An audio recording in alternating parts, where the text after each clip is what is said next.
O hype finalmente chegou, Beer Stars, o primeiro episódio lançou e hoje eu vim trazer aqui as minhas primeiras impressões a respeito desse anime que eu comentei com vocês anteriormente no vídeo que eu estava comentando sobre os animes que eu iria acompanhar nessa temporada, que era um dos animes que eu estava muito ansioso para assistir. E eu tenho algumas considerações a falar, vou explicar um pouquinho sobre ele também, caso você não conheça, só para poder dar uma contextualização para você que não conhece a história, beleza? Então, sem mais delongas, vamos comentar. E também queria comentar com vocês que aqui na descrição tem um link para você poder participar do sorteio que está acontecendo lá no Instagram, beleza? É o sorteio do primeiro volume do mangá de Tokyo Ghoul RE. Participa, tá bacana.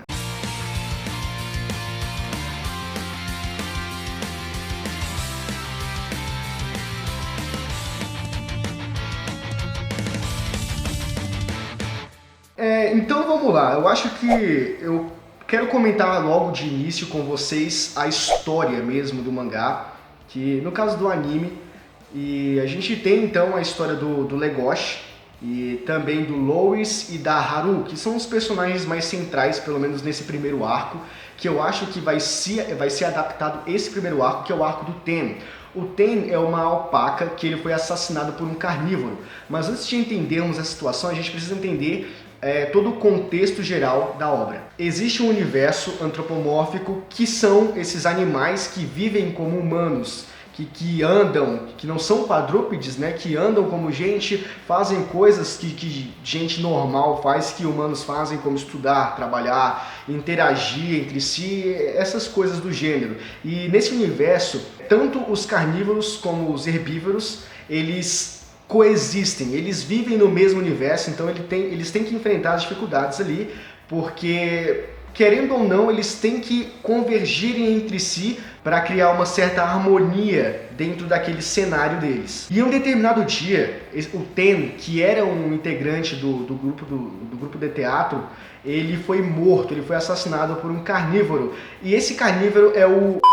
Ah, calma, relaxa que eu não vou contar pra vocês quem é não, eu vou deixar vocês descobrirem. Então o que acontece? Quando ele é morto, quando ele é assassinado, gera-se uma certa revolta e começa a criar um clima não muito agradável dentro do clube de teatro e também na escola Sherrington em geral. Por quê? Porque os herbívoros começam a questionar se realmente existe um universo onde os carnívoros e os herbívoros possam coexistir. Então eles começam a despertar uma certa desconfiança de que talvez tenha sido ele. Não, foi ele. Eles são carnívoros. Será que realmente devemos confiar neles? E assim começa toda uma sucessividade de casos de insegurança e todo mundo começa a criar uma certa revolta entre si e o primeiro momento desse arco está nisso. Nessa desconfiança de que realmente pode existir um universo assim, onde ambos as raças habitem, né, coabitem. Então a gente tem o Legoshi, a apresentação do Legoshi, que é um lobo cinzento, um lobo cinza,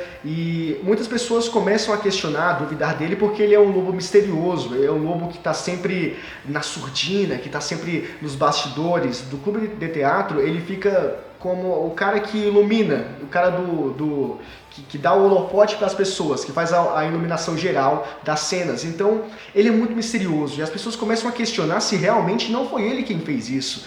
Mas não foi ele, foi ele, não foi ele, foi ele. Algumas pessoas dizem que não foi, algumas pessoas dizem que pode ter sido ele, algumas pessoas dizem que foi ele. E a todo momento ele é questionado sobre isso, ele é acusado também sobre esses incidentes e também no geral, justamente pelo aspecto dele, por ele ser o que ele é. Então a gente tem o Louis é o personagem popular, é aquele cara que todo mundo quer se espelhar nele, que todo mundo quer seguir os passos dele, porque ele é um cara incrível.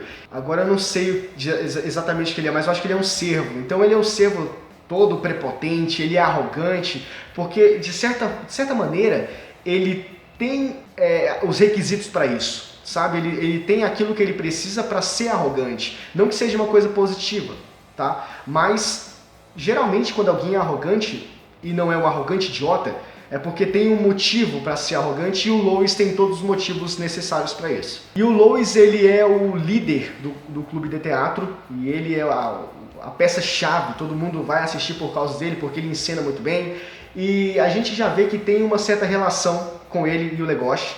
E a Haru é uma coelha anã que está em extinção e ela é praticamente todos os dias confrontada porque as pessoas não gostam dela, principalmente as garotas. As garotas têm uma certa repúdia e os garotos não podem chegar perto dela para conversar com ela, porque ela é mal falada, ela é taxada como rodada dentro da escola Sherrington, porque ela fica praticamente com todos os garotos e às vezes tem um cara que tem namorada, mas fica com ela. Mas a culpa não é dela, porque são os caras que se sentem atraídos por ela e ficam com ela e as pessoas querem descontar nela.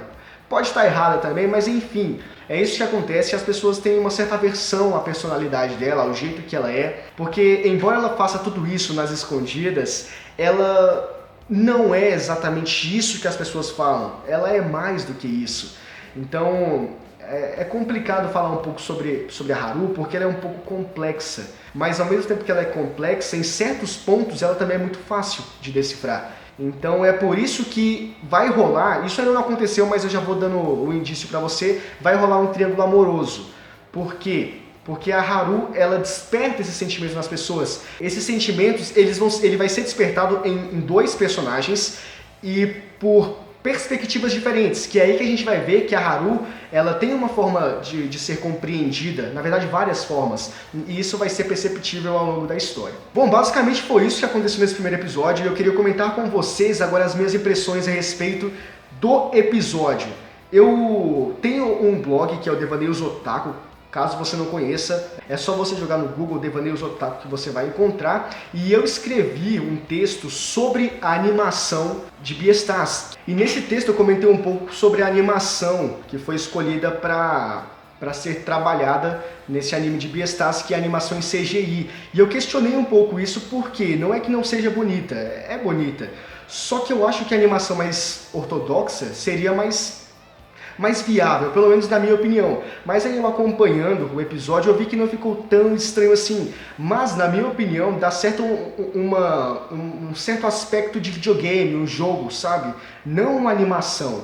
Mas enfim, eu achei que mesmo não sendo a melhor escolha pelo estúdio Orange, né, que é o que está adaptando, ainda assim eu achei que ficou interessante, ficou bonito, muito bonito por sinal, e talvez me surpreenda ainda mais nos próximos episódios. Outro ponto que eu queria comentar com vocês é sobre a trilha sonora e as cores utilizadas em algumas cenas e também em alguns perfis, alguns traços ali que eles pegaram do mangá, e eu achei essa inclusão, essa interatividade, essa convergência, né, de mídias bacana, porque vamos lá, a trilha sonora é incrível. Eu achei linda a trilha sonora. Em momentos mais dramáticos, uma música mais melancólica. Em momentos mais agradáveis, mais descontraídos, uma música mais divertidinha, que combinou, casou perfeitamente com a cena. Eu achei isso do caramba, gostei muito da trilha sonora. Outro ponto que eu falei que ia comentar com vocês é algumas cores.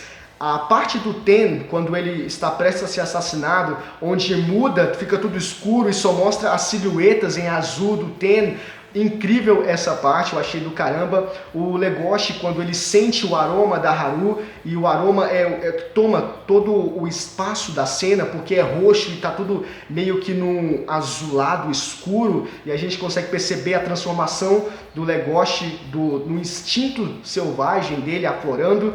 Do caramba também, eu gostei desse tipo de traço. A convergência de mídias que eu comentei com vocês, que é uma teoria traga pelo um cara chamado Henry Jenkins, diz que as mídias elas começam a convergir entre si e causam uma certa, como eu posso dizer, uma certa nova perspectiva sobre o assunto. Então, o que eu achei interessante, quando saiu do mangá, que são aspectos do mangá, e trouxeram para animação. Então, saiu da cena estática para ir para a cena em movimentação, que é quando colocou o personagem num retângulo, só os olhos do personagem num retângulo. Eu achei isso muito interessante porque trouxe a memória do mangá. Isso é bacana porque denota que tem uma certa familiaridade, que está tentando pegar um pouco da proximidade com o público que lê o mangá, e isso é bacana. Bom, galera, então esse aqui foi o vídeo de hoje, eu espero que vocês tenham gostado. Se vocês gostaram, é só deixar o like nesse vídeo para saber que vocês estão curtindo o conteúdo do canal.